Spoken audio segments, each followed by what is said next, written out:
3. Bien, bonjour à tout le monde. Voilà, le mois de février se termine avec une Masterclass et avec quelqu'un qui nous applaudit ou qui nous applaudissait puisqu'il n'est plus là, Pierre de Glicourt. Pierre de Glicourt que j'ai eu la chance de côtoyer, de connaître, et puis je crois que pouvoir dire sans mentir qu'il m'appréciait autant que je l'appréciais, et donc c'était réciproque. Là, c'est une photo qui est faite, si vous reconnaissez un petit peu, au, au théâtre de chez Cabotan d'Amiens. Voilà, une soirée qui s'était déroulée en présence de Françoise Roche et de Jacques Auvet. Voilà, donc je reprends un peu la main. Je ne sais pas si vous êtes nombreux à connaître, à avoir lu ou avoir rencontré Pierre de Glicourt, mais c'était quelqu'un d'assez attachant, d'assez marquant et qui faisait partie de chez Dizo d'acheteurs. Chez Dizo d'acheteurs, donc ce groupe amiénois qui s'est constitué au cœur des années 1980 et puis qui a pendant une quinzaine d'années produit collectivement des publications, des spectacles, des lectures essentiellement. Moi, je vous en reparlerai tout à l'heure plus en détail, qui a produit également des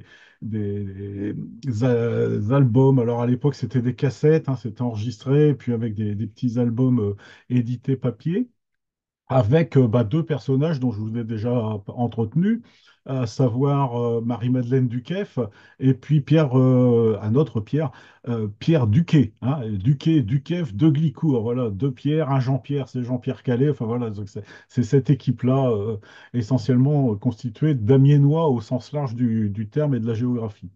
Alors Pierre de Glicourt, eh ben, il dénotait un petit peu dans ce groupe parce qu'il n'est pas que amiénois, il n'est pas né dans l'Amiénois du tout, il est né dans le Vimeux, euh, tout près, tout près de Holt, des falaises picardes, qui sont les mêmes que les falaises normandes, mais elles sont picardes, celles-là. Et donc il est né à Tully. Il était né, Pierre, le 21 août 1923 à Tully, qui est un village industriel, hein, village de la serrure de la clefterie, voilà. Mais lui, il est né dans une famille, donc chez les de Glicourt, qui était plutôt cultivateur, plutôt dans l'agriculture à ce moment-là. Et puis, son père, c'est Jean de Glicourt, qui est originaire de Bettencourt-sur-Mer. Tous les villages dont je vais vous parler se touchent, hein. Il y a des fois pas de limite, hein. Il y a le panneau qui est fin de village et début du suivant, hein. Entre Bettencourt, Tully ou Agnaru, on va en parler. Et puis, son père, c'est Jean de Glicourt. Je vais vous en parler beaucoup plus longuement. Il était né en 1899. Et du côté de sa mère, donc elle s'appelle Claire de Villepoix, qui était née en 1900. Donc son père et sa mère étaient presque d'âge. Et puis elle est de Tully. Elle est d'une famille de la serrurerie. En fait, hein, les de Villepoix Turpin ont établi pas mal de brevets, de SGDG, on dit maintenant peut-être des brevets donc de fabrication de serrurerie. Je vais vous montrer ça. Et puis donc on est dans cette ambiance familiale, enfin familiale avec deux familles, hein. Je veux dire, on n'est pas dans un cocon familial, mais Pierre est le fils unique de ce couple, et pour la simple raison qu'il a perdu son père quand il avait à peine 5 ans, Pierre de Glicourt. Un petit mot du côté de sa famille paternelle. Euh, c'est important, j'insiste un peu plus aujourd'hui, c'est important parce que ça va avoir énormément d'influence sur la vie de Pierre, mais surtout, ce qui nous intéresse, sa production, et sa production à Pierre de Glicourt, elle n'est, dans ce qui est connu en tout cas, elle n'est que en picard. Il a écrit en français, mais c'est resté au sein de sa famille, de ses enfants. Il s'est exprimé publiquement que par l'écriture qu'en picard. Les éléments autobiographiques de son écriture sont majoritaires. Le parcours de son père est assez étonnant Pierre de Glicourt, donc né en 1923, je vous l'ai dit. Son père, il est issu d'une famille assez aisée, hein, malgré tout, et puis il n'a de cesse de dépenser de l'argent. Alors, les éléments que j'ai sont essentiellement issus de conversations par mail avec les fils de Pierre de Glicourt, il a deux fils, et puis avec la lecture de ce qu'il nous a laissé. Et donc, ce père, Jean de Glicourt, donc, est dépensier. Alors, il fait plusieurs métiers. Il va vendre des assurances, il va être marchand, placier pour des choses comme ça. Alors, paraît-il qu'il était beau garçon et qu'il avait un certain succès. Enfin, bon, voilà, donc voilà, c'est un jeune homme, hein, on est au sortir de la Première Guerre mondiale. Il a été soldat dans l'aviation, prestige à ce moment-là, en tant que mécanicien. Hein, c'est vraiment l'arme de prédilection. L'aviation, c'est comme là où il y a le plus de héros. Et puis, d'ailleurs, si on vous demande des héros de la guerre 14, vous ne pourrez citer quasiment que des aviateurs. Et puis, de mémoire en tout cas. Et puis donc, il a une passion pour la mécanique et pour les sports mécaniques. Et il va dépenser beaucoup d'argent là-dedans, probablement parce qu'il s'achète des véhicules de course, donc des automobiles, ça, j'en suis certain, peut-être aussi des motos. Il participe à des courses automobiles. Et en particulier, il va participer au Bol d'Or. Alors, le Bol d'Or, c'est pas celui enfin, c'est le même, c'est la même compétition, elle porte le même nom que celle qui nous est contemporaine, mais il y a une centaine d'années, le Bol d'Or, qui est apparu juste après la guerre 14. C'était à la fois une compétition donc, de motos, pour ceux qui connaissent, mais également de véhicules, donc de voitures, qui pouvaient être des voitures à quatre roues, mais aussi à trois roues, et aussi des voiturettes. Jean de Licourt court sur une voiture enfin, qui est de la marque Sima Violet, SIMA. Hein, c'est le mécanique, enfin c'est une abréviation, Sima. 500 cm3, hein, je veux dire, on n'est pas du tout dans les gabarits d'aujourd'hui. Et donc, et le bol d'or se déroule depuis 1927 et 28 à Saint-Germain-en-Laye, sur un circuit, parce que le précédent n'était pas assez sécurisé. Et en 1928, au mois de mai 28, donc il court, il est en tête de la course, hein, dans sa catégorie. Il est premier de la course. Et puis il a un accident, une sortie de route. Sa voiture, elle prend feu, et, il est brûlé, gravement brûlé. Alors, j'ai retrouvé des articles de presse de l'époque qui disent il y a eu un accident, son nom est cité, hein, et puis, mais c'est pas grave, il va s'en tirer. Toujours est-il que 6 jours après, il décède. Donc, à l'hôpital, qui est un hôpital qui est tenu par des religieuses à Saint-Germain-en-Laye. Donc, il meurt à Saint-Germain-en-Laye. Et en fait, quand j'avais retrouvé des documents sur Jean de Glicourt, j'avais été étonné qu'il quitte qu'il meurt là-bas, bon, jeune, hélas, ça arrive, mais qu'il est si loin de ça de chez lui. Alors, je me dis, ben, c'est peut-être parce qu'il est donc représentant et puis qu'il a voilà, un problème. Non, non, il meurt en course. Donc, en fait, Pierre de Glicourt est le fils d'un pilote de course qui est mort en course, quoi. Et donc, c'était le septième bol d'or. Je ne sais plus si je vous l'ai dit. Enfin, c'était sa cinquième participation à une course comme ça. Et à ce moment-là, il habite à Abbeville. Il a un garage au centre-ville d'Abbeville, alors qu'il a complètement brûlé en 1940. C'est au Moulin du Roi. Et son métier, c'est assez amusant, il est caoutchoutier. Donc c'est le nom qui est noté, caoutchoutier, c'est un métier qui n'existe pas. Mais en fait, après son décès, son garage sera repris par une entreprise à Villois qui existait encore il y a très peu de temps, qui s'appelait Lagrange. Donc c'était les pneus Lagrange, en fait, caoutchoutier, il doit être marchand de pneus. Donc pour l'industrie, pas forcément que la compétition, mais pour les automobiles. Et donc, comment ce contexte de son décès, bon, ben, va laisser une veuve avec un enfant en bas âge. C'est écrit dans un article en anglais. Il y a les compétitions, il y a énormément de journalistes. Et donc, c'est noté comme ça. Et puis, ça perturbe l'ensemble de la vie familiale. Euh, je vous dirais, c'est logique. Mais là, ça perturbe absolument, définitivement. Et c'est un virage vraiment à 180 degrés. Les fortunes familiales qui ont été constituées par les grands-parents, par les relations qu'il pouvait y avoir, tout ça va vraiment se déliter en assez peu de temps. Et Pierre de Glicourt, donc le petit garçon de 5 ans qui reste avec sa mère, va vivre chez ses grands-parents paternels, où il va aller à l'école au tout début à Tully, puis ensuite tout le monde va arriver à Wagnaru. Il va aller à l'école à Wagnaru. C'est important, le village de Wagnaru, c'est le village de Charles Leca dont je vous ai déjà parlé. Je vous reparlerai de Charles Leca. Et puis, la famille maternelle qui n'a pas la main sur l'enfant, et en particulier la grand-mère maternelle, eh bien, elle exige d'avoir un droit sur l'enfant. Alors, il y va pendant les vacances, et cette grand-mère va être un personnage central du roman au Picard que Pierre de Clicourt écrira une soixantaine d'années plus tard. Le roman s'appelle Manda, et je vais vous en parler assez longuement.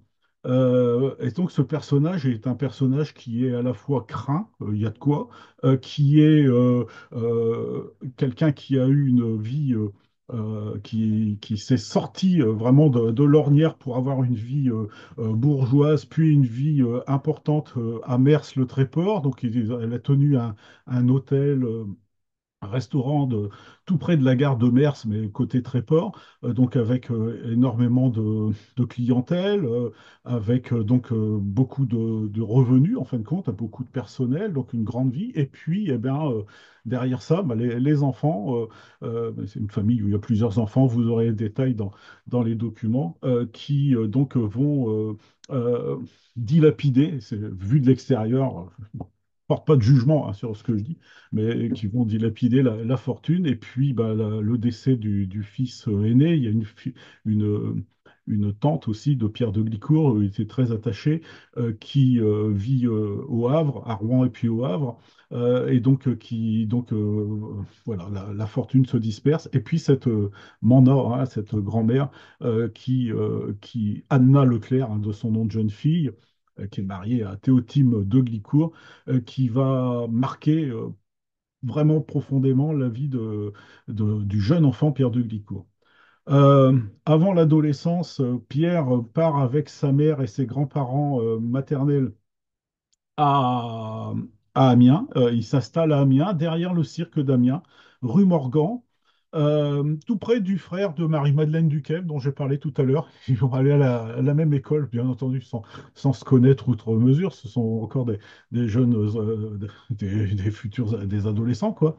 Et puis, il s'installe à Amiens de manière définitive. Et donc, il y a la toute petite enfance qui se passe dans le Vimeux où au père est comme chaud, hein, voilà, comme chaud, bien au fond de la gorge, hein, chez Cleux, voilà, donc ce Vimeux ouvrier, euh, à la vie amiénoise dans un quartier bourgeois, Henryville. Et puis, Pierre de Glicourt va suivre une éducation et puis une instruction je veux dire assez classique avec ascenseur social.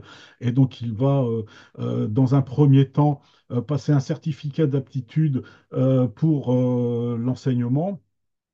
Il va je rentre pas trop dans les détails parce que après je suis toujours très bavard et puis on n'a pas trop le temps de parler du Picard.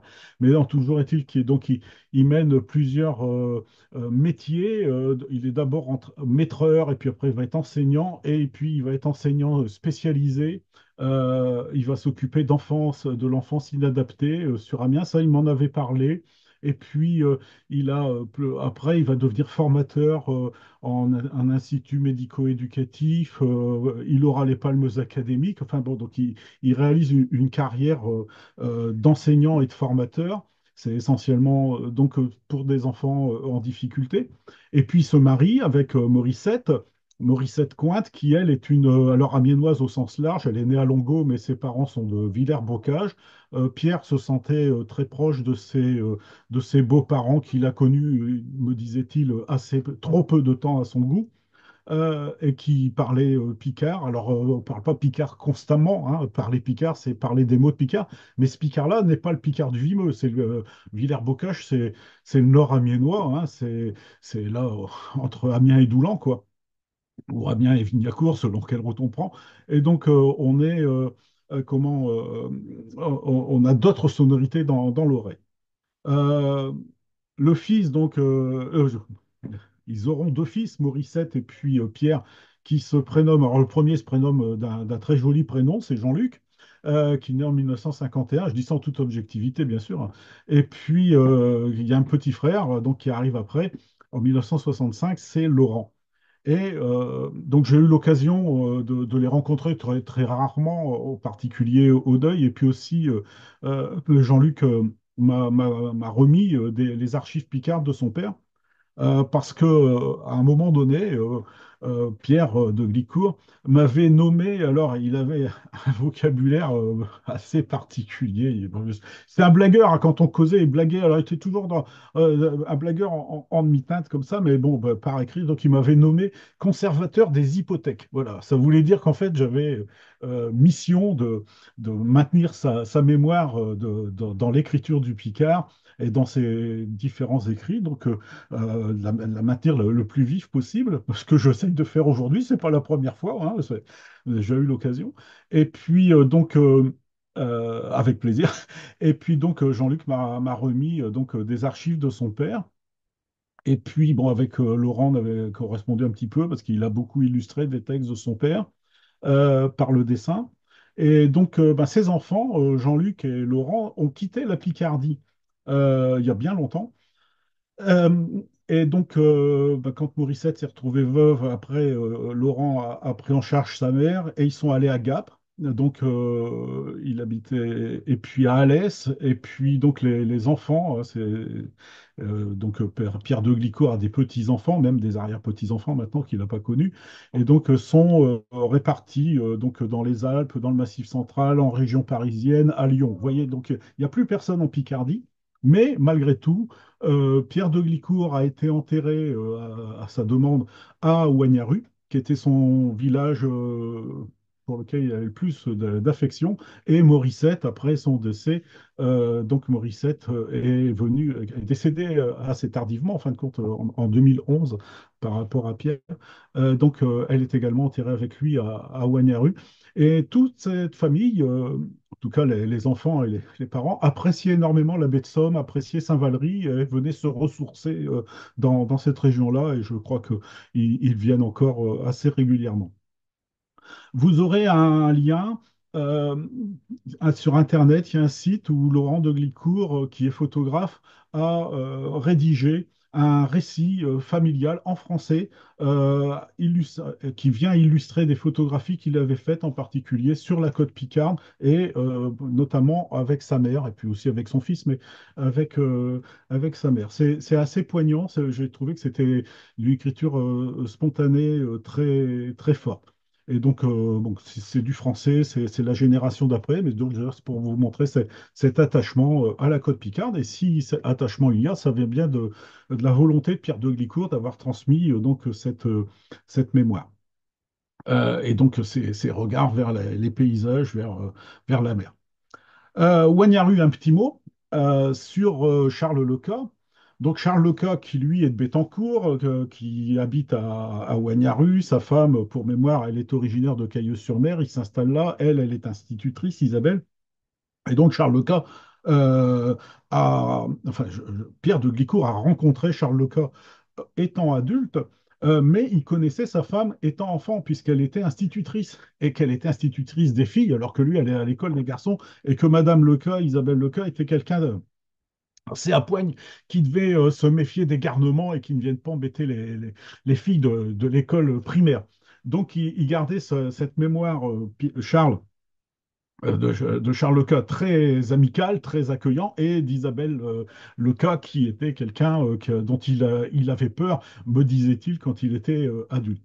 Alors avec Charles Leca, Pierre de Glicourt se sent en entière confiance, et une grande partie de son Picard du Vimeux qu'il acquiert, qu'il retrouve, qu'il réutilise, qu'il met dans son Picard, vient de Charles Leca. Oh, il y a les mêmes, il y a les mêmes sonorités. Je veux dire, on est à Wagnaru. Et comme Wagnaru est assez atypique par rapport à tous les villages qu'il y a autour, que ce soit Bourseville, Tully, Alnay, etc., Saint-Quentin-la-Motte, etc., euh, c'est- il y a un saut d'authenticité, si vous voulez, autour de Wagnaru, donc qu'on retrouve à, je dirais à 100% chez Charles Leca et puis à 50% chez Pierre de Glicourt. Parce que le Picard de Pierre de Glicourt est un Picard, sa langue picarde est un Picard qui est composite, qui a deux facettes qui s'entremêlent constamment dans tous ses textes, euh, qui sont pour une part donc ce vimeux recherché et retrouvé, et puis l'amiénois, la langue amiénoise, surtout la langue d'Amiens, particulièrement celle de Saint-Lô, donc celle de Marie-Madeleine Duquesne. Et donc on a les deux traits linguistiques euh, qui sont, c'est flagrant tant à l'écrit qu'à l'oral d'ailleurs, hein, il n'y a pas, il y a pas de, il y a pas de demi-mesure, hein, on est toujours dans euh, cette composition. Donc on va retrouver les articles féminins singuliers, donc les la qui deviennent chol, chol, heul. Ben, à Wagnaru, ça sera chop, porte, chauffe, feu, chauffe, creusé. Et puis, on va retrouver d'autres sons amiénois qui vont venir faire une langue qui est celle de Pierre de Glicourt. Là, il y a pour le coup, il n'y a que lui qui s'exprime comme ça. Et il le fait avec un grand naturel. Alors, comment Pierre de Glicourt, en fait, arrive à cette écriture? Eh bien, c'est que quand, au début des années 1980, se réunissent à Amiens sous la houlette de Laurent Delaby de Vim, euh, donc des gens qui vont devenir chez Dise Dachter, bon, ben, ces gens se réunissent, ils ne se connaissent pas, mais ils arrivent tous à peu près à la retraite en même temps. C'est un moment où on cherche une occupation ou bien dans laquelle on se réalise par rapport à des ambitions qu'on avait antérieurement, mais on n'avait pas le temps.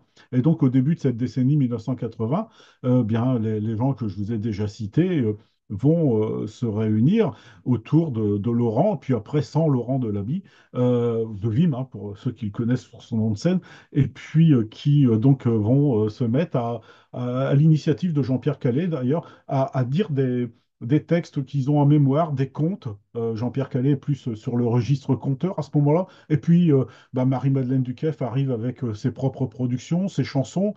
Pierre de Glicourt bah, vient avec l'envie de réciter ou de dire un certain nombre de choses. Peut-être un tout petit peu moins à l'aise que les autres, moins initiés.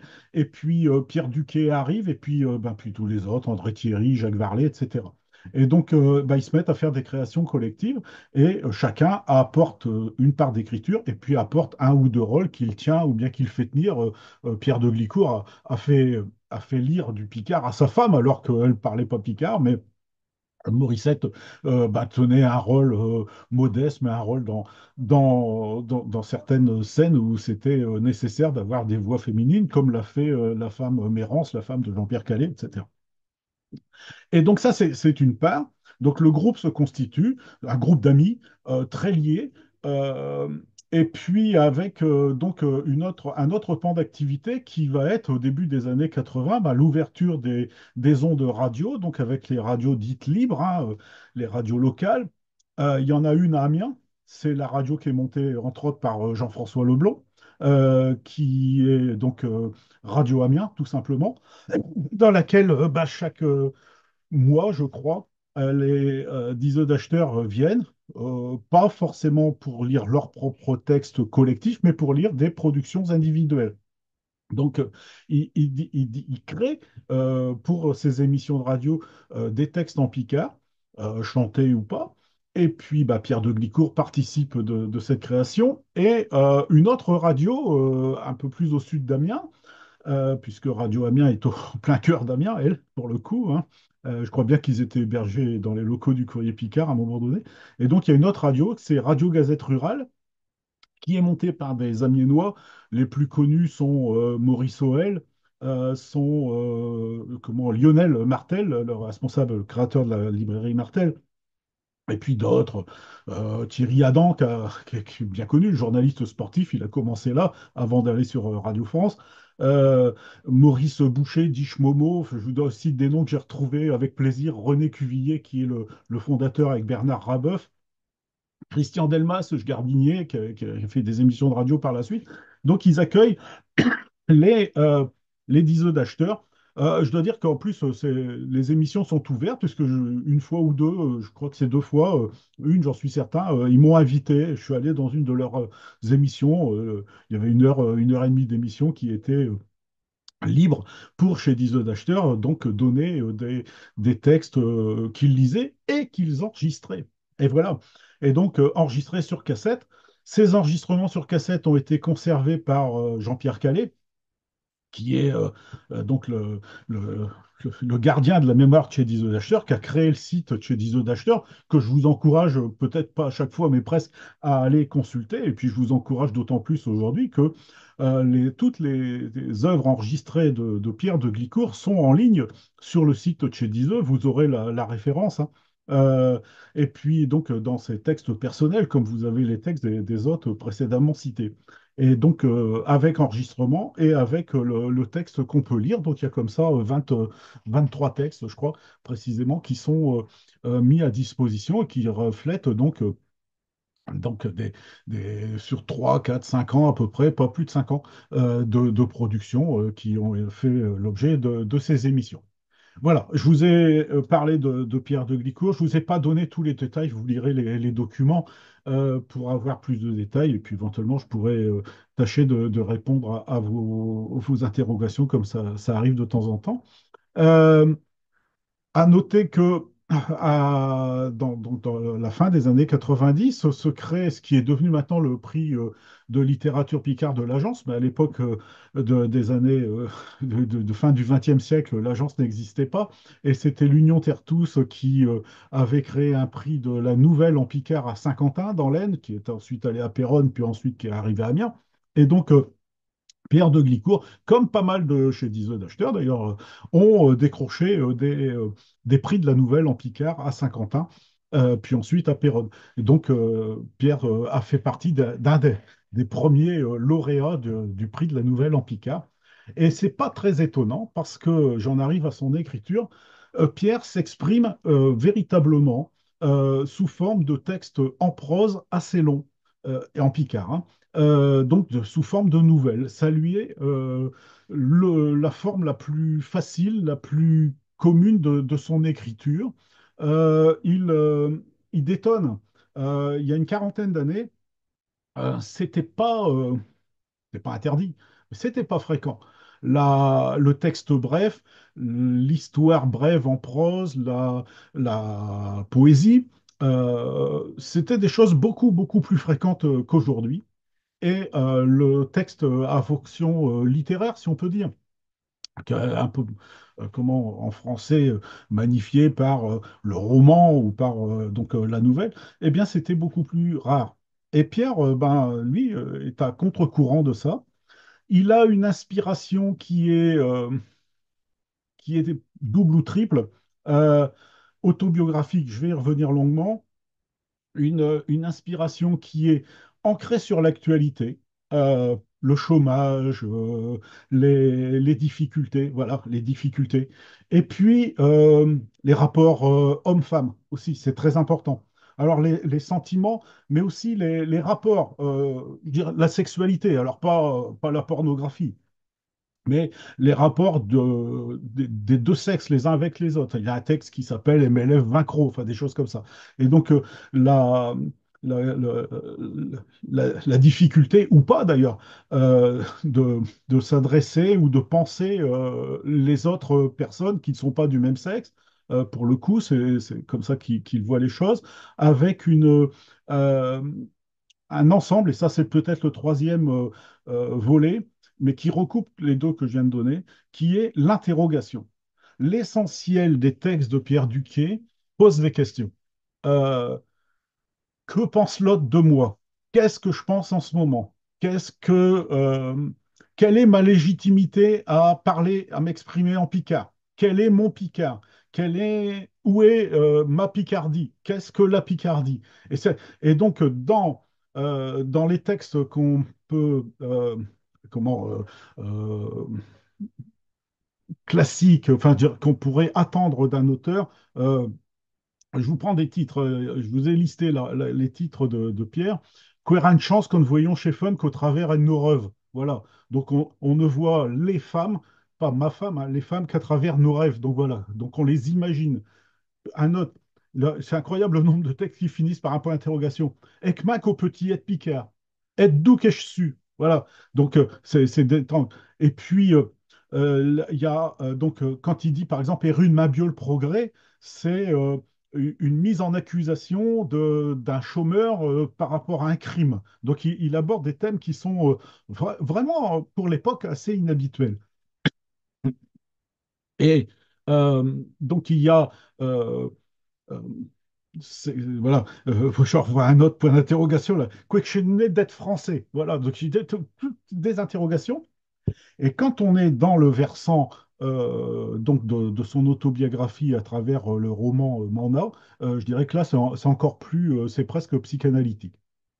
Alors, je vous ai bien brossé un petit peu le truc. Alors, avant de rentrer dans le texte de Manda, je vais m'interrompre un petit moment pour vous faire écouter la voix de Pierre de Glicourt avec un de ses textes dans lesquels il s'interroge, euh, donc qui est un texte qui est souvent repris et puis qui a souvent été lu euh, à chaque séance d'hommage qui peut être rendue à Pierre. Donc le texte s'appelle Êtes-vous su. Alors je vais vous partager l'écran. Voilà. Et puis, donc comme on en a l'enregistrement, c'est le seul enregistrement que je vous diffuse ce soir, parce que tous les autres, vous y avez accès, hein, autant que moi. Donc vous aurez, j'espère, la curiosité d'aller sur le site Otchedize. Vous avez le lien qui est donné là en bas, puis il est redonné ailleurs. Donc le texte a été publié dans Schlancheron il y a déjà bien longtemps, le 21, et puis on l'a republié récemment. Et donc le dessin d'illustration est dû à son fils Laurent de Glicourt. Je vous passe l'enregistrement. Et c'eut une personne déblachée. Dans un pays, c'eut un orzin. Chez Jean, il me traitait de Parisien. En mien, em zami chez diseux, il dit qu'em langue al saint vimeux. Feu point cœur d'oyo à Chommer, un ville chez des lieux à Chelmar. Point douanier rue, puis point sans le, du calem plage. J'ai dit d'em fait et d'où que je viens. L'ennemi couésie, point de puc méjeun. J'ai dit d'em fait si c'est en mien que j'ai foué m jeunesse, puis que j'y suis couer. Je ne suis ne père. Chez comme eux, qu'elle disent, ouais, port mère. Chez comme eux, platchoué ma taillon. Chez comme chaud dans le pays de ma père. Chez comme l'eau, zoué non cléon.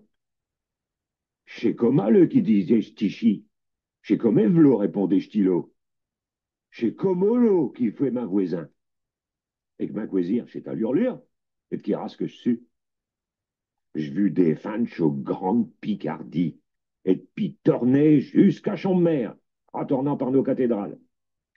Chez savants linguistes, ils diront que ma perlage n'a plus de nez de nan père. Puis que je touille toute, n'importe que main. Une voix de tes points, c'est un chemin, chemin, et tu picard international. Voilà. Bon, là, je pense que ça résume bien à la fois ce que je vous ai dit, ça présente bien le personnage, et puis qu'il y a cette volonté derrière, ne serait-ce que la dernière phrase, je suis Picard international. Oui, c'est un Picard qui est recherché et c'est un Picard qui cherche à être transmis, non pas au-delà de sa propre personne, mais au-delà du temps. Et donc, bah, pourquoi pas l'internationaliser, le Picard? Donc, vous avez probablement saisi l'essentiel de ce qu'il dit. Un Orzin, c'est un étranger au pays, hein, là où on est.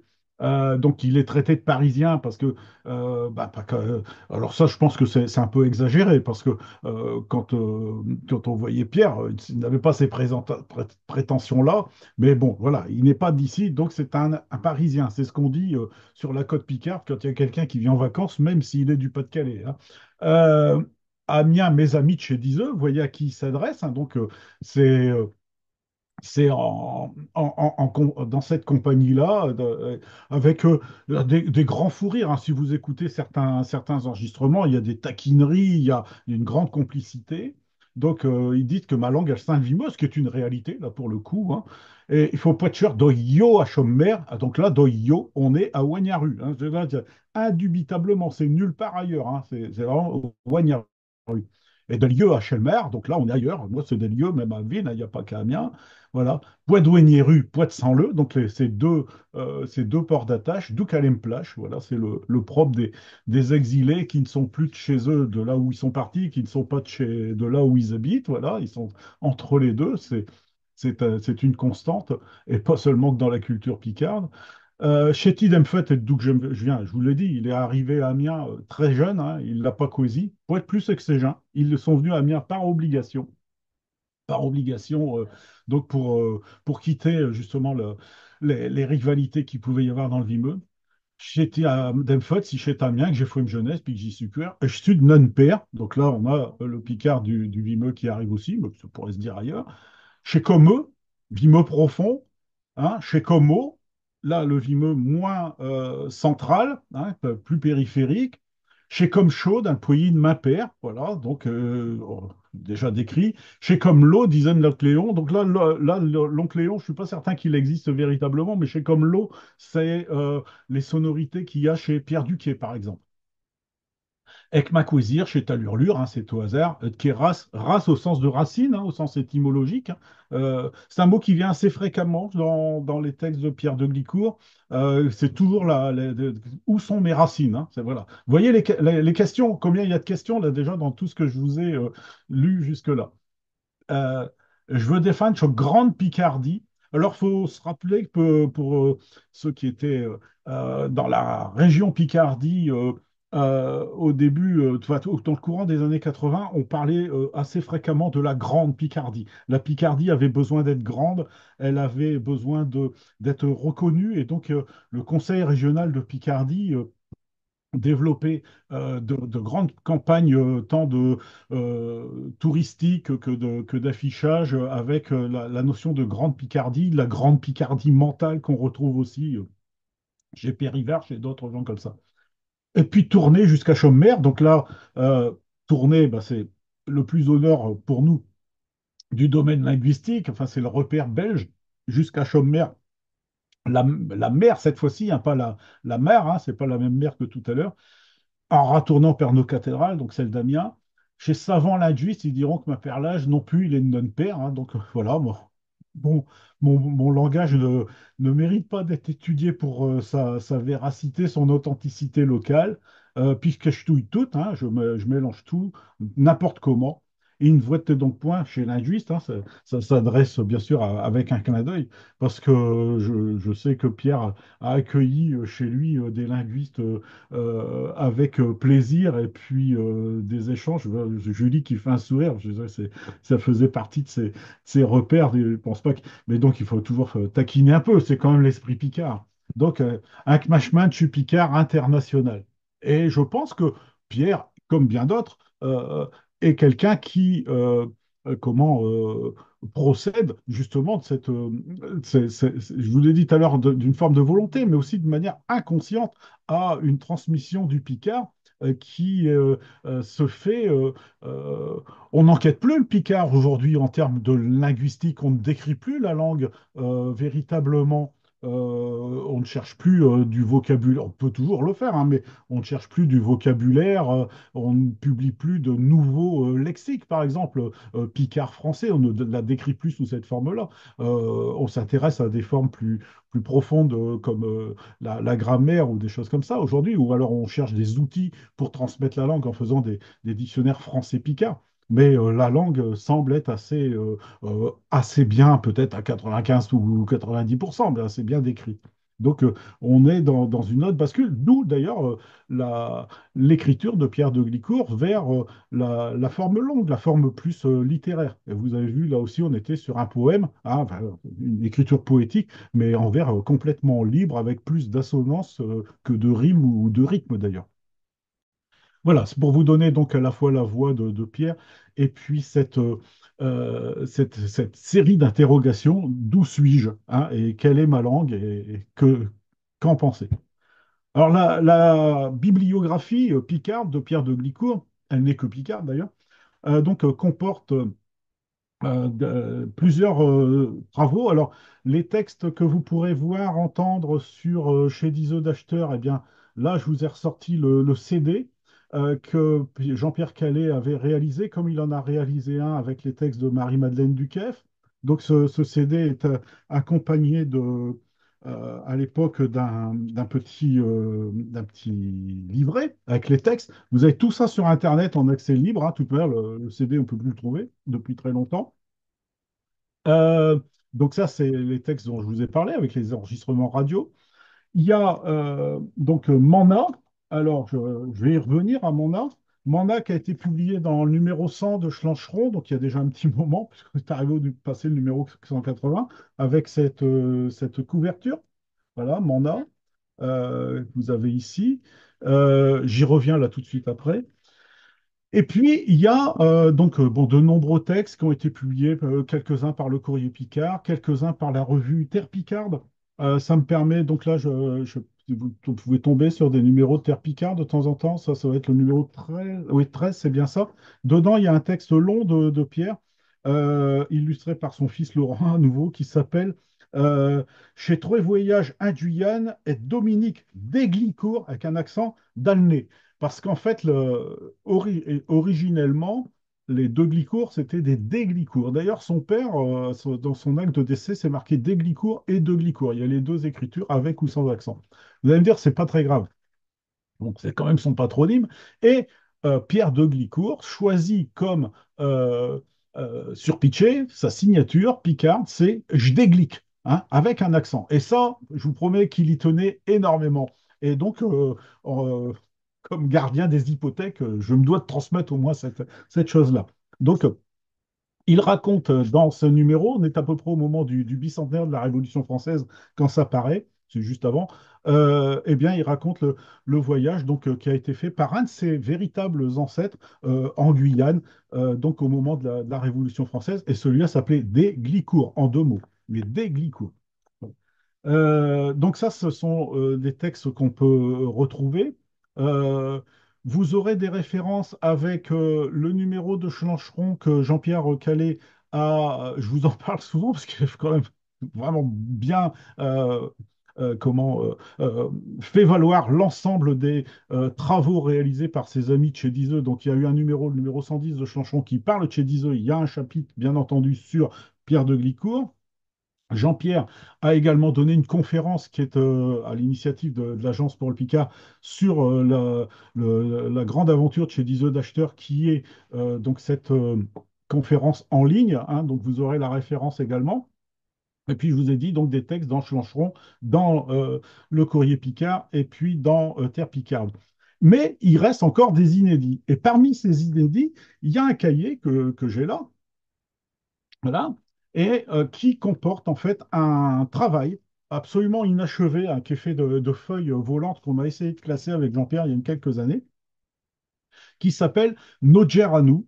Nodjer à nous, ce sont les souvenirs. Pierre était né en 23, donc il a eu 20 ans pendant la Deuxième Guerre, hein, adolescent au début, puis adulte à la fin. Et donc, il raconte, ou il a l'ambition de raconter donc notre guerre à nous, donc notre guerre. Et il commence par l'Exode, il commence par un certain nombre de petits événements, et puis l'écriture s'arrête. Est-ce que c'est quelque chose qu'il a volontairement interrompu? C'est ce que je pense. Est-ce que c'est quelque chose qu'il n'a pas eu le temps de finir? Je ne crois pas. Ou alors il l'a abandonné puis il n'a pas eu le temps de le reprendre. Ça, c'est pas impossible. Mais c'est quelque chose qui est assez ancien. C'est pas complètement construit. Ça n'est pas disparate non plus, mais les éléments sont à insérer les uns au bout des autres. Donc avec Jean-Pierre Calais, on a fait une saisie. Vous en aurez un extrait. Si on a le temps, je vous lirai tout à l'heure des choses, des éléments qui se sont passés à Amiens. Et là, il aborde des questions comme la collaboration avec, donc ils sont adolescents, hein, c'est quasi autobiographique. Alors là, c'est difficile d'être certain que c'est complètement autobiographique parce qu'il n'y a pas les éléments de preuve pour le corroborer, mais je m'en doute un peu quand même. Il parle des Juifs, il parle donc des collabos d'Amiens qui se réunissent dans la synagogue, enfin des trucs qui sont extrêmement surprenants, mais ça n'est pas abouti et ça n'est pas édité. Donc vous en aurez un extrait tout à l'heure parce on a quand même souhaité que ça ne soit pas perdu. Alors j'en arrive à Manda. J'en arrive à Manda parce que c'est quand même important. On n'a pas encore ensemble, je ne vais plus avoir d'eau, c'est une catastrophe, mais la semaine dernière, ça aurait été bien pire, je vous assure. Donc, la, comment la Manda. Alors, il y a bien longtemps maintenant, je vais chez Pierre de Glicourt à son invitation à Amiens, dans le quartier Saint-Pierre, et puis là où il habitait avec Morissette, et puis il avait quelque chose à me confier. Bon, j'y vais gentiment, j'ai déjà fait des émissions de radio avec lui, tout ça, et donc il me remet ça, là que vous avez là, donc c'est Manda, voilà. Hein, et c'est marqué en dessous, pas trop bien, là, 1850-1930, roman. Je déglique. Et donc on a, c'est tapé à la machine, on appelle ça un tapuscrit, voilà. Quand même un texte super long. Moi, je n'avais jamais tenu entre les mains de textes inédits d'une soixantaine de pages, donc aussi long en prose. Et puis il m'explique Pierre, que il a écrit en picard, que c'est sa vie d'enfant, mais que c'est pas lui, mais que c'est Pélou, c'est la vie de Pélou, et puis on lui a raconté, enfin bon, il essaye un peu d'embrouiller les pistes, mais bon, il se trouve que Pélou, c'est Pierre de Glicourt, et puis que donc ben, Pélou s'est confié au narrateur, et Mona, c'est la grand-mère de Pélou.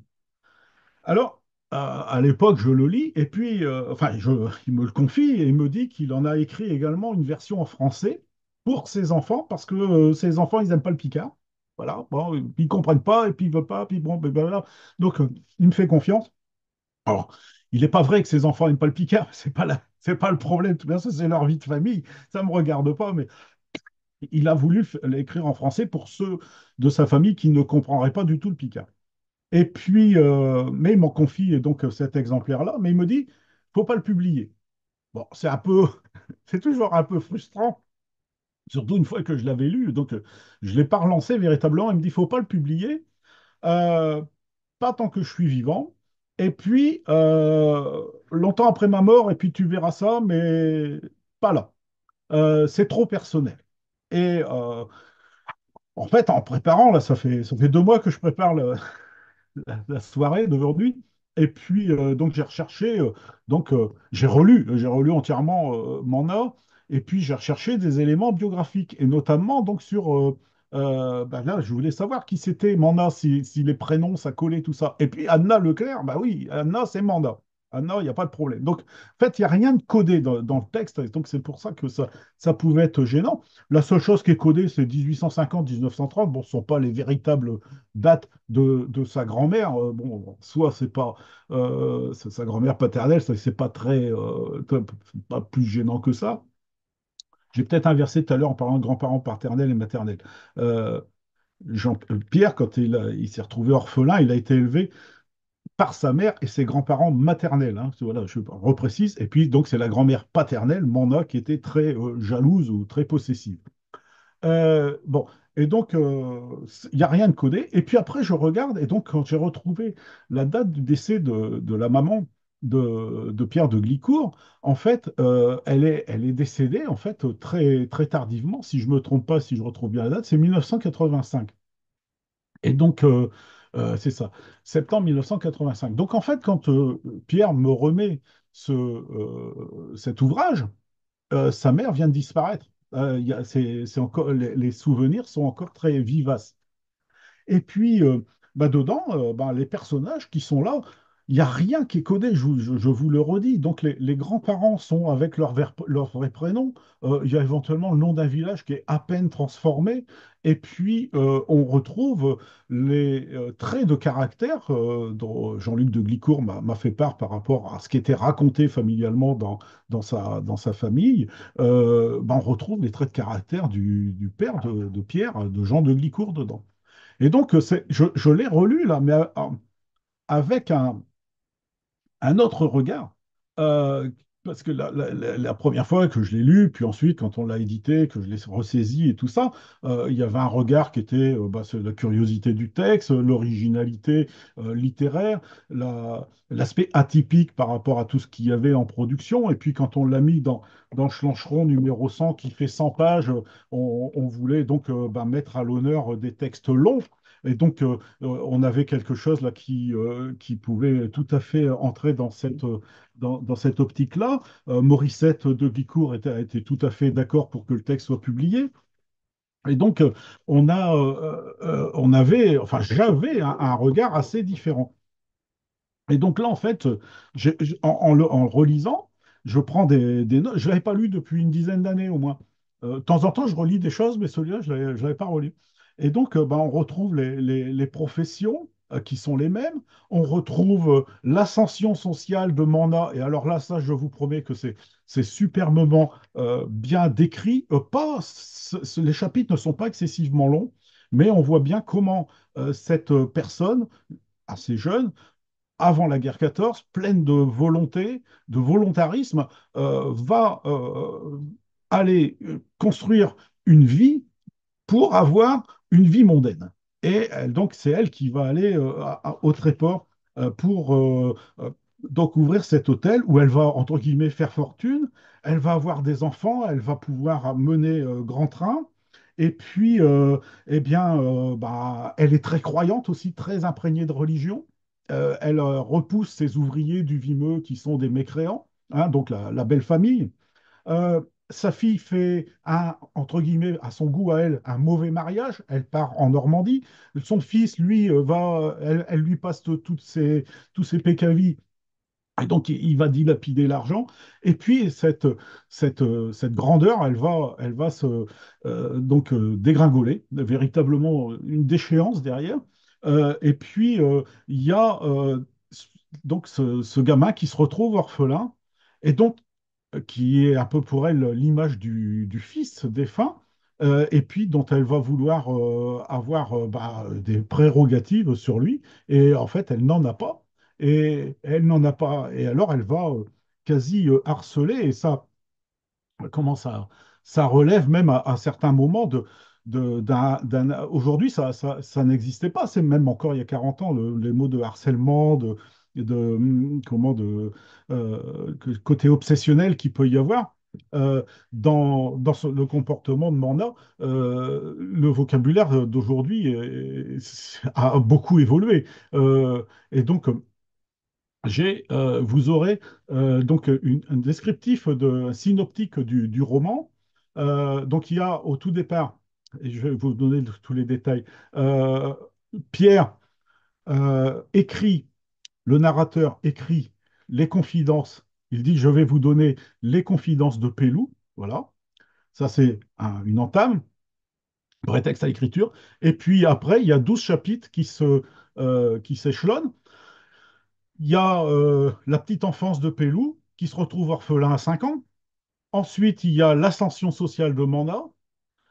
Là, après, il y a un troisième chapitre qui est qui est pas indispensable dans la narration, mais qui est une introspection du narrateur. C'est qui suis-je? Qui est moi?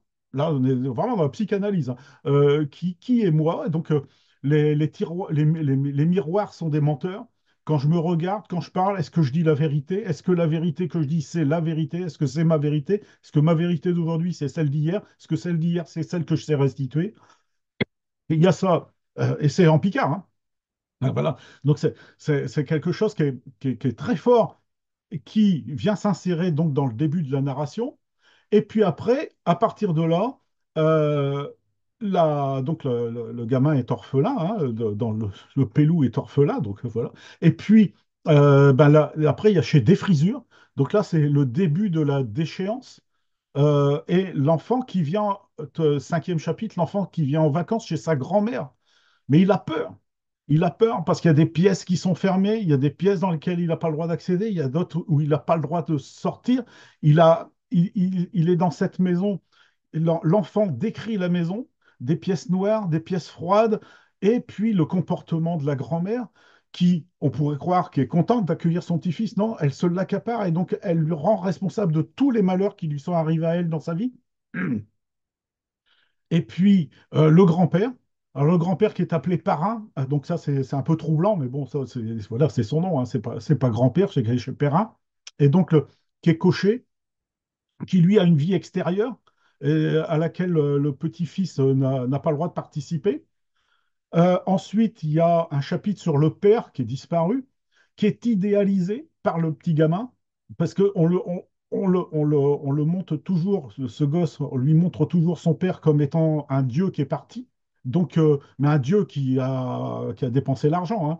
Donc, lui, il l'idéalise, et la grand-mère qui arrive là-dessus et qui culpabilise le petit-fils, c'est quelque chose d'assez atroce, franchement atroce.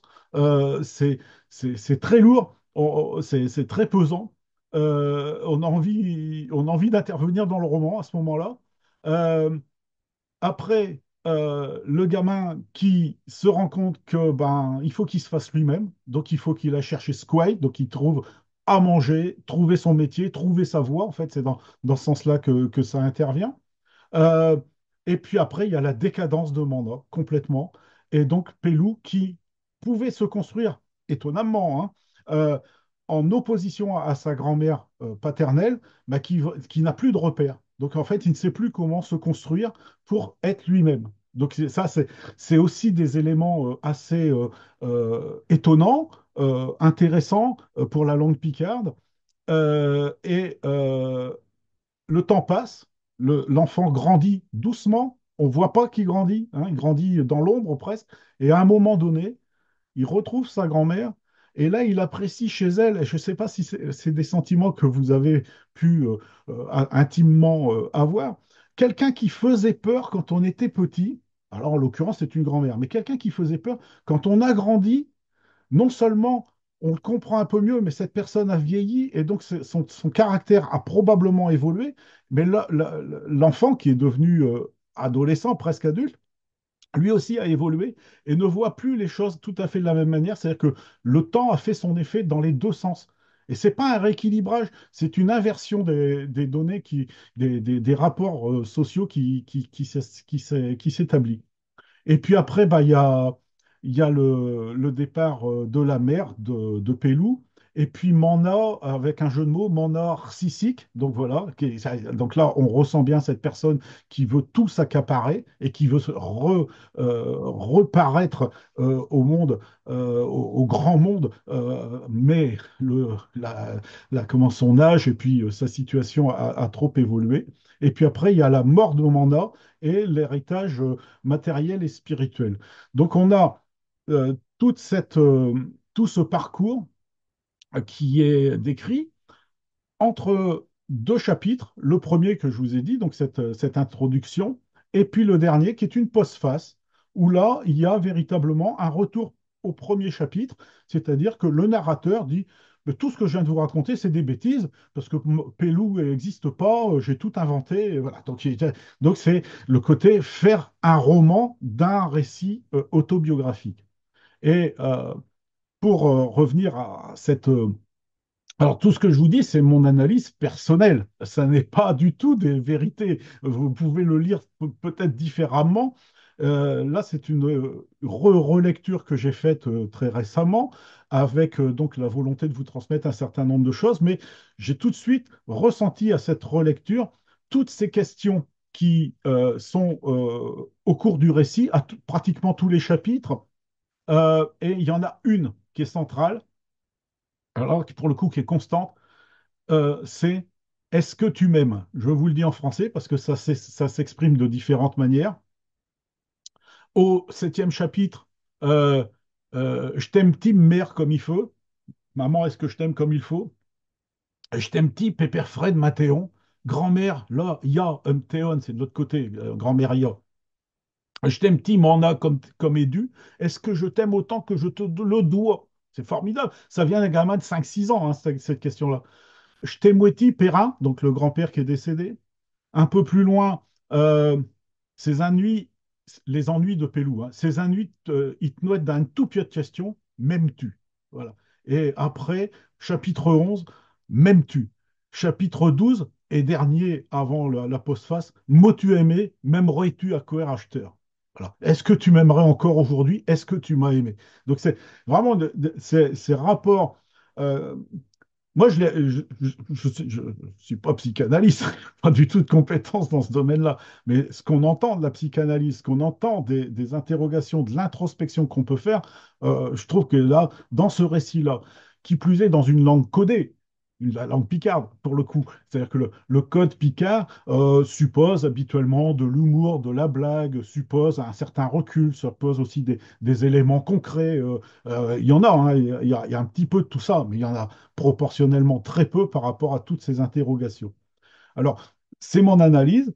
Vous aurez le lien avec la conférence que Jean Leclerc, qui par ailleurs a écrit le roman de Schlottokar du Bourget 2, dont je vous ai parlé il y a juste un an. Roman Leclerc a fait aussi une analyse des romans en Picard. Avant que ça ne soit publié dans Schlancheron, je lui avais passé le tapuscrit à Jean, et donc il a, il a analysé à peu près comme moi et moins en profondeur, parce que c'était une conférence qui parlait de beaucoup de choses, de textes longs en picard à ce moment-là. Mais donc pendant une dizaine de minutes, il a parlé du roman Manda. Alors je trouve que c'est quelque chose qu'il faut, on n'est pas obligé de l'avoir lu, mais enfin il faut avoir conscience que la littérature picarde euh, permet, autorise donc ce type d'écriture. La langue picarde permet d'exprimer des sentiments, des interrogations et d'aller vraiment en profondeur dans la psychologie. Alors, je vais vous montrer la couverture telle que ça a été édité. Et puis, voilà. Et puis ensuite, ben, on va regarder un petit peu quelques extraits de Mana.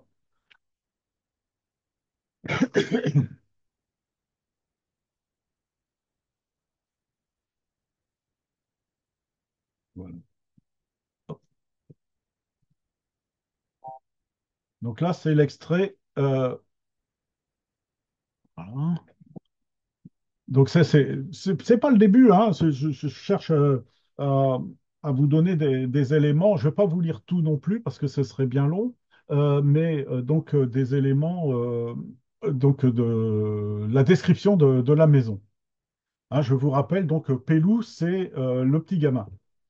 Pelou, je que je connais. Donc, vous voyez, ça revient souvent dans l'écriture. Donc, il y a un détachement. Le narrateur, hein, c'est Pelou, c'est pas moi, c'est Ch'ti que je connais, celui qui m'a confié les informations. Pelou, Ch'ti que je connais, il a ploué donc Stéon Mana.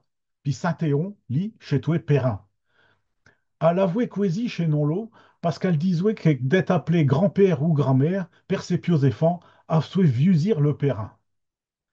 Donc la grand-mère, elle a ce côté pervers hein, de vouloir absolument tout dominer, y compris donc sa propre dénomination.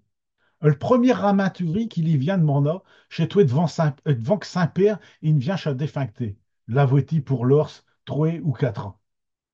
Ils avaient été venus à choc grande moison, vir le Jean un sidecar, à moins qu'un fuge des jours d'un choc carrette et de course. El tchel, échelot à Trérol, le à 4 j'en sais mi.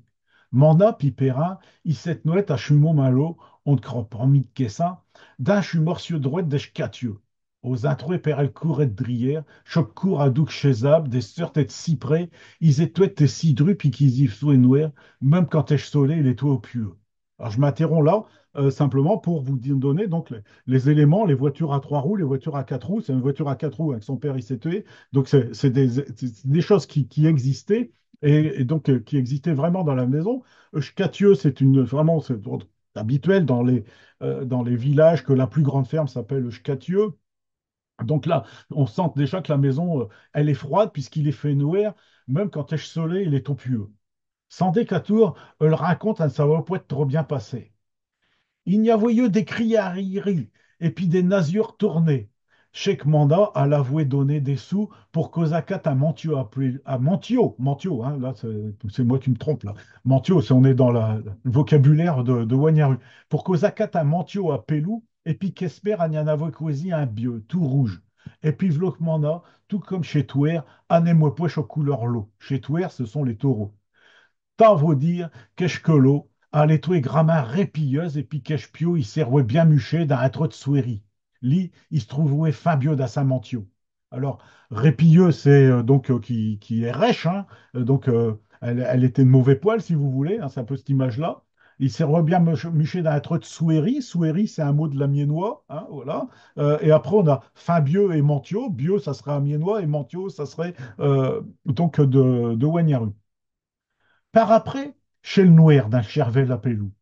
Quand il est revoué le mont Mana, chez Puter, d'un chez Vacances, et puis l'eau, elle et puis parrain, il s'est noué d'un chez plus grande pièche. Qu'est des belles vacances avec chez toi. Quand il chitoué Pépère Fred, est notre Théon à le grill de grande moison, et puis que tous ceux, cinquertons à habit avec ce poignet de beau et puis de fit de fer d'un main, puis sympathie de l'autre, il se n'allouait dessus trottoir et de caillebi, Casserouet, sa premier travail de le désherber le lendemain, alors ça chaque pot, chez toi un mollet de plus et de peur, une décarsure, une détrèche, qu'il les prendoué à Saint-Gaviou. Alors, vous relirez ce passage-là. Si vous avez mémoire de ces commerces amiénois, et probablement ailleurs, bien sûr, qui vendaient après-guerre des boîtes à chaussures avec une simple ficelle et puis une poignée qu'on passait autour, une petite poignée. Marie-Madeleine Duquesne, elle en avait chez elle comme ça. Moi, j'ai connu ça aussi étant gamin. Donc, on a ça, des poignées en bois et en fil de fer. Donc, on a cette vie un petit peu où on va faire ses courses à la ville. Et puis, lui, il sait déjà que le lendemain, le gamin, demain, son premier travail, ce sera de désherber. Voilà. Il sait qu'il n'est pas venu là pour des vacances, il est venu là pour travailler. Il va avoir des travaux qui vont lui être assignés de jour en jour. Ça n'est pas décrit par le menu, mais on sent bien qu'à chaque fois, il n'a jamais son temps qui est libre. Il est toujours, il faut qu'il gagne, comme il dit dans un chapitre, qu'il gagne Squay. Pas le peine de revenir en arrière. Pepper Fred, il savait déjà un sauvé d'un slicorne. Donc Pepper Fred, c'est le Théon, c'est Perrin. Il est parti d'un slicorne, donc sa voiture à cheval, et puis lui, il va se promener. Et il passe, comment, il passe le gamin, donc il ne se retrouve qu'avec la grand-mère. Passé Chupignon, de chaque grande moison, donc chez Ranchiri, Courouette, les Ranchiri, c'est des plantes grimpantes du style du lierre, par exemple, ou bien de la clématite. Nuit, chez Glycine, ils les font venir fin d'Oyan. Passé Chupignon l'eau, dont Mana, qu'elle l'avouait millédrière chucassi, à l'intindoué de Supéron, dans ses habillures nouertes.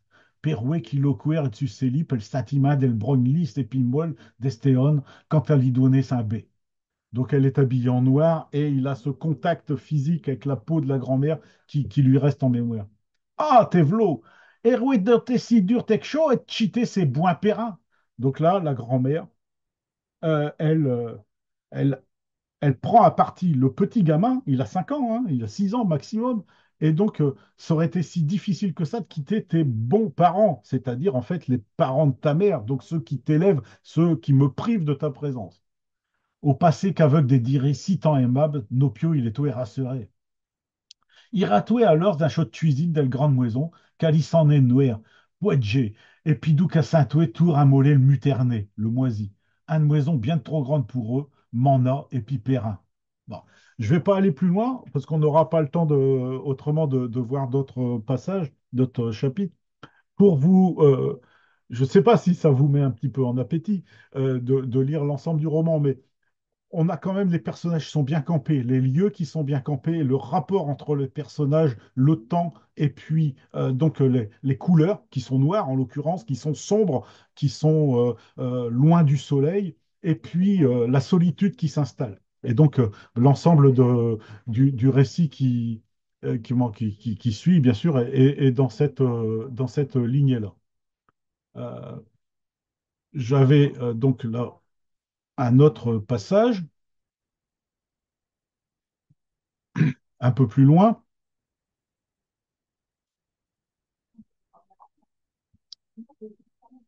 Peut tracher de quoi, no più. Donc, c'est un extrait du chapitre. Hein. Piquer, pique tout mon côté. Ah, excusez-moi. Piquer, pique tout imote compté per pelou, puis tchèque gens qu'ils avaient tu arfouer avec mandat. Quoi que je veux je dire, que je qui maudit pelou chez toi des matéries. Et je croyais tout du contraire, qui trache ta tête juste. Mais, et vieux tout au point, à ramaturie, à quand je pu à pu. Et puis même, être sûr, le moment, tout in ran point d'ach l'ordinateur à mémoire qu'a peut-être passé d'un filtre réducteur. Mais j'aime bien cette phrase. Euh, Être passé la mémoire, le souvenir, un dramaturgie, quand je pu à pu, donc petit à petit, et puis même, et dessus le moment, tout in rand point, tout in rand d'un l'ordinateur à mémoire, donc dans notre mémoire. Donc l'ordinateur, c'est un objet nouveau, hein, il y a une quarantaine d'années qu'après être passé d'un filtre et tuteur. Voilà. Donc le temps ayant passé, le filtre du cœur peut modifier les souvenirs dans l'ordinateur à mémoire. On allons pouvoir monter jusqu'à Jésus-Christ Père pour essayer d'expliquer chez comportement à Pelou, pour Echkinet de Saint-Père, et puis tout de même, on n'avait-il point entendu chez Diri, ma père, et que ma qu'on m'avait abandonné. Donc, c'est ce côté on se lamente. Je suis père, grand, fort, ch'ti qui peut tout, ch'ti qui sait tout, ch'ti qui punit ou bien qui passait dessus, ch'ti qui juge. Dieu, je père. Pour sûr, la vie qu'elle abolit toute, à l'effroi des chânes, pu à pu, et s'énuer, jusqu'à ce qu'il ne fût plus qu'un homme comme les autres pour être néfant qu'il visit. Audito, qu'à l'incompte super qui s'invaut, il ne puisse tenir fin eux, mi-tendu, dans l'idée de Saint-Fu. Chez Poilot qui nettoie pelou.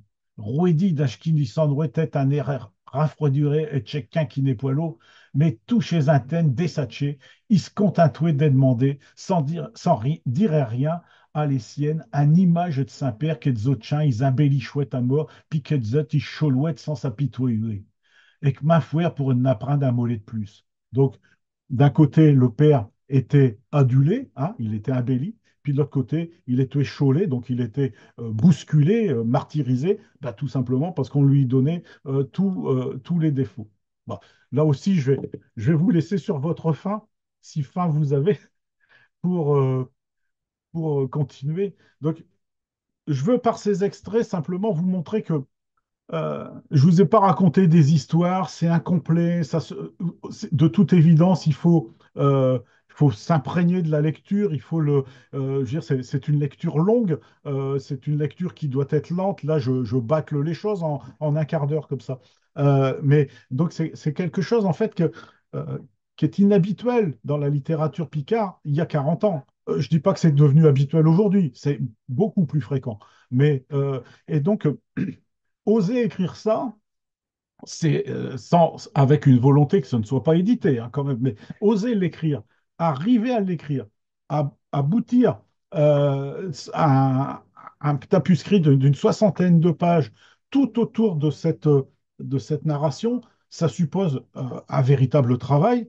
Ça suppose aussi une grosse dose d'introspection, et puis, puisque là c'est de l'autobiographie, donc une force de reconstruction d'un imaginaire passé, et puis jamais c'est vu à l'aune d'aujourd'hui, hein. Toujours c'est vu comme un témoignage.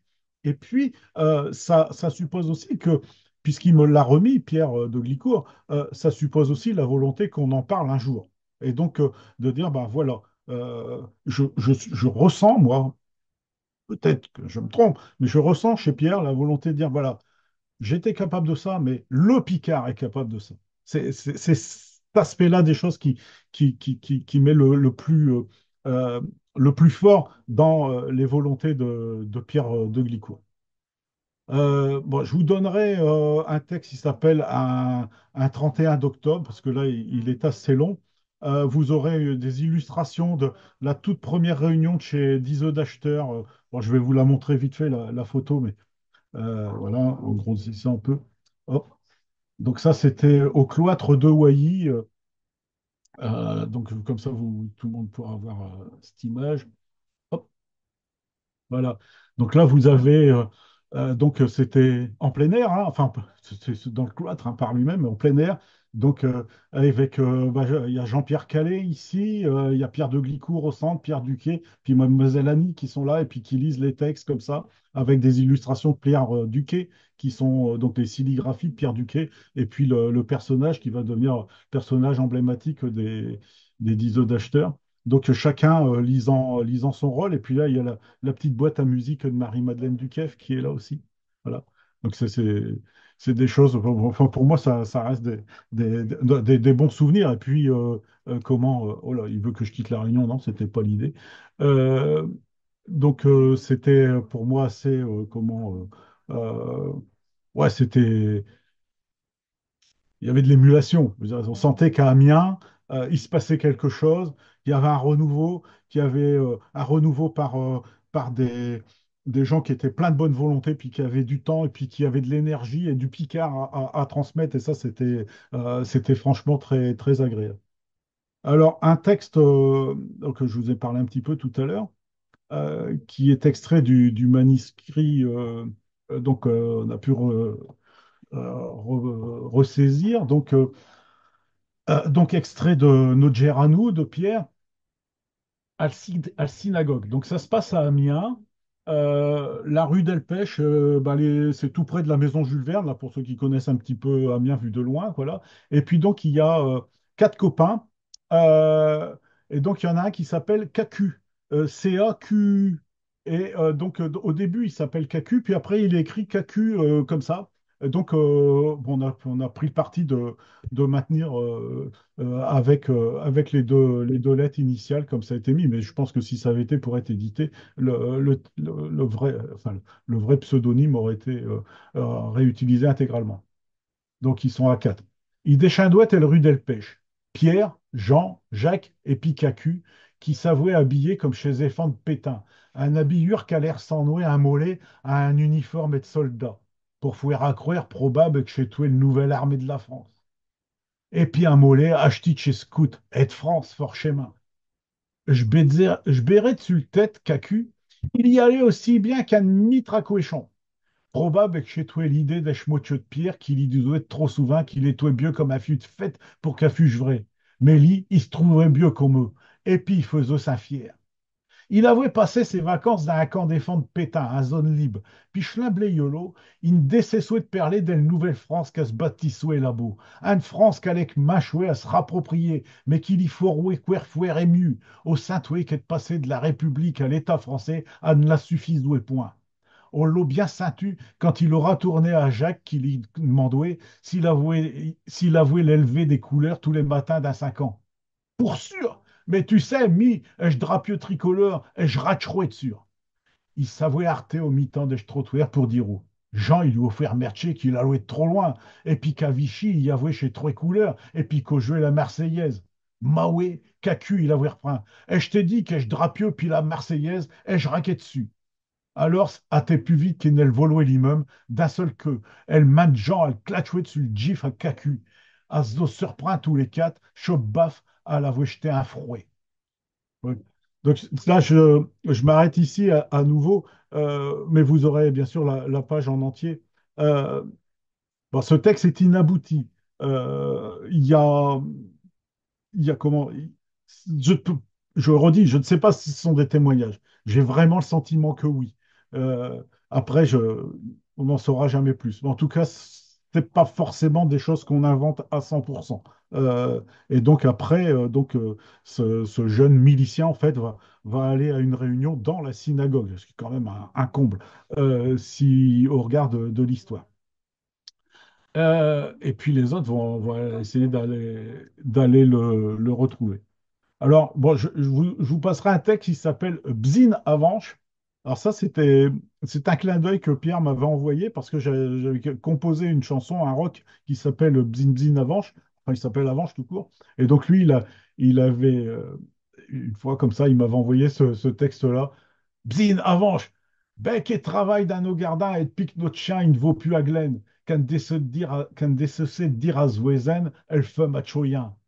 Même que je rance requer chutriage, un froid poisse satché mais pané. Il ne peut que mancher, le mal il est fouet, que gadrouillage.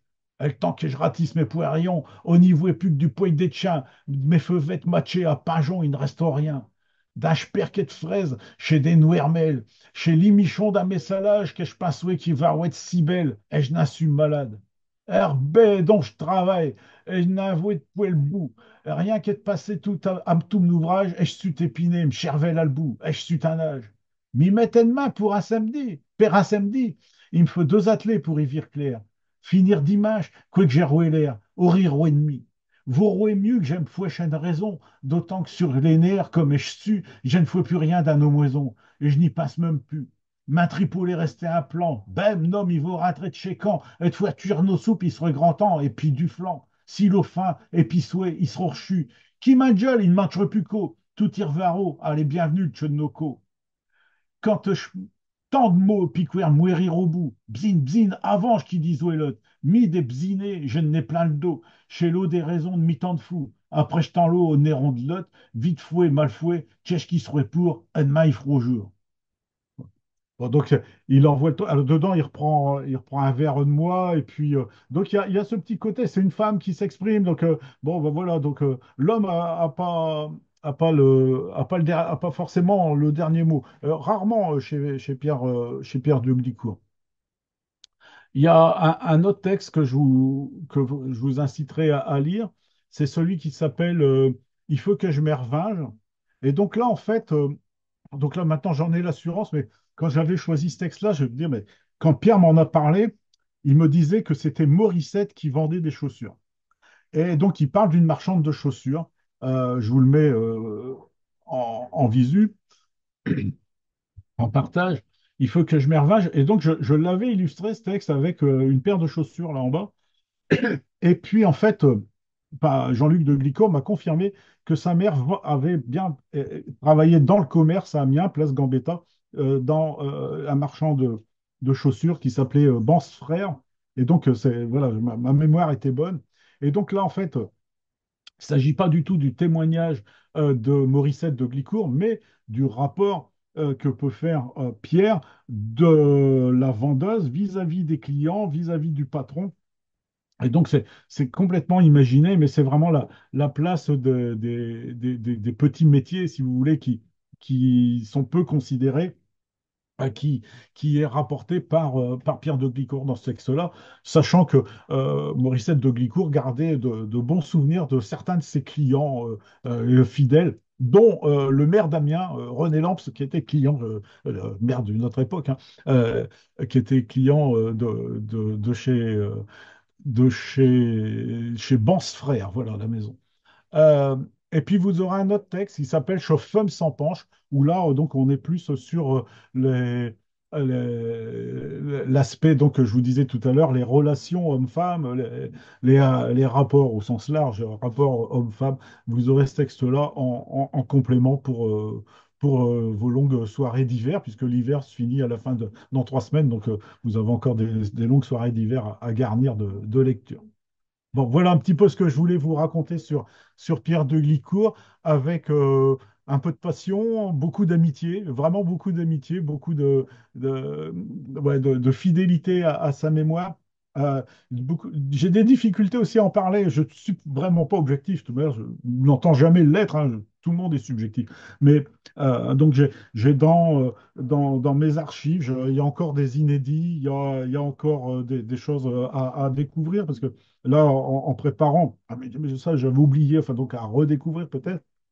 En tout cas, voilà quelqu'un de très original, euh, qui a donc, grâce à chez Dizo d'acheteur, grâce à Laurent Delaby de Vim, grâce à Marie-Madeleine, Jean-Pierre, Pierre Duquet, etc. Donc, grâce à cette équipe-là, a pris la plume picarde euh, et a su exprimer une langue qui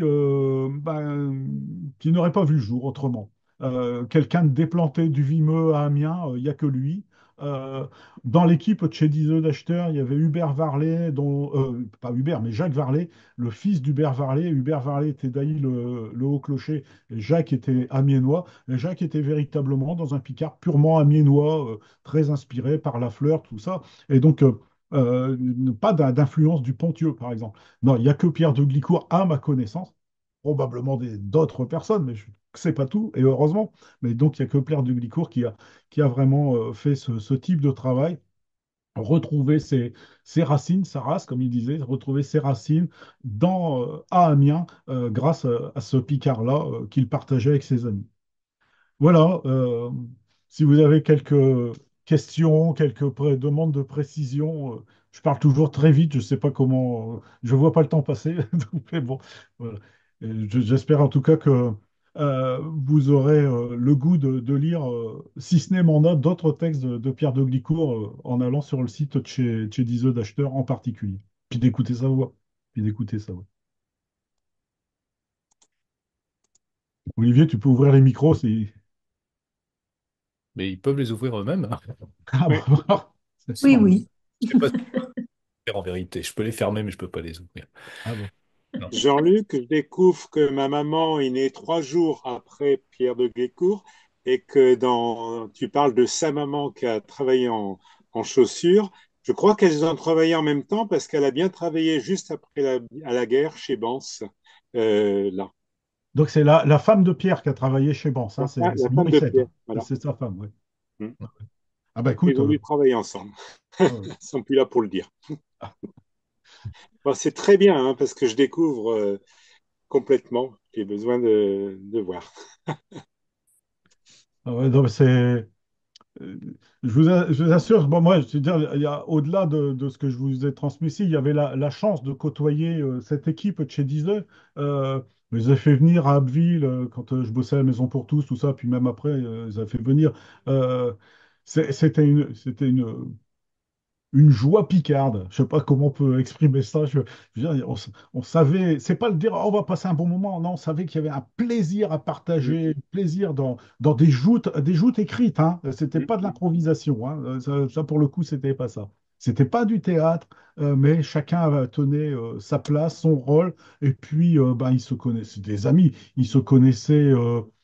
Comment de, euh, pas forcément de très longue date, mais ils se voyaient très fréquemment, donc ils se connaissaient bien, ils écrivaient collectivement, donc ils avaient des... Je sais pas si vous avez déjà fait, moi j'ai fait du théâtre en écriture collective comme ça, j'ai fait pas mal. Et donc, il y en a toujours un qui a, non pas qu'on veuille prendre le dessus, mais on a toujours une idée un peu plus forte, et puis ça s'amende, puis au moment de le mettre en bouche, de le dire, tout ça, ça devient le texte de tout le monde. Mais avant, il y a cette émulation, ça stimule, enfin, je veux dire, voilà, enfin, sinon on n'y participe pas, quoi. Si on se sent complètement largué, on n'y participe pas. Et donc, et en plus de ça, il y avait les autres pièces individuelles. De chacun, chacune, qui venaient, des fois, voilà, le texte de Marie-Madeleine Duquesne là-dessus qui s'adresse à Pierre de Glicourt, hein, et que je t'aime. Allez sur le site de chez Deezer, sur la passe de Marie-Madeleine, et qui dit que je t'aime. Et il y a Pierre comme ça, il dit, mais c'est une déclaration d'amour qu'elle lui fait, quoi, comme ça. Puis en fait, à la fin, vous verrez, Marie-Madeleine, elle parle de sa petite maison de Saint-Leu, mais elle le dit en s'adressant à un de chez Deezer. C'était que des choses comme ça, et c'est un vrai régal, quoi. C'est un vrai régal parce qu'il y a du Picard, parce que la langue est bonne, parce que la langue est réelle, et puis parce que bah, derrière, il y a cette grande complicité, amitié qui est là. Voilà. Et donc, bah, Pierre de Glicourt en est une des facettes qui faisait briller ce Picard. C'est pour votre information, le roman, bah, il est toujours disponible, hein, le numéro 100 de Schlancheron, on en a encore, donc si ça vous Mm. intéresse, je ne fais pas de commerce, mais je veux dire, vous ne le trouverez pas en librairie, vous me demandez, on se débrouillera. Mais voilà, c'est des choses qui peuvent se trouver. Voilà. Bon. Merci beaucoup. On se revoit dans 3 semaines, hein, c'est ça, hein, Olivier?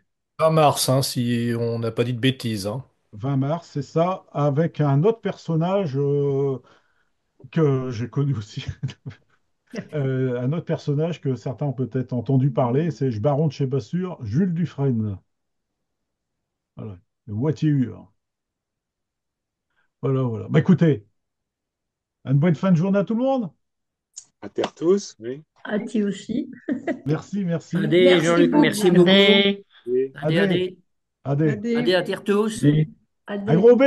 Ouais.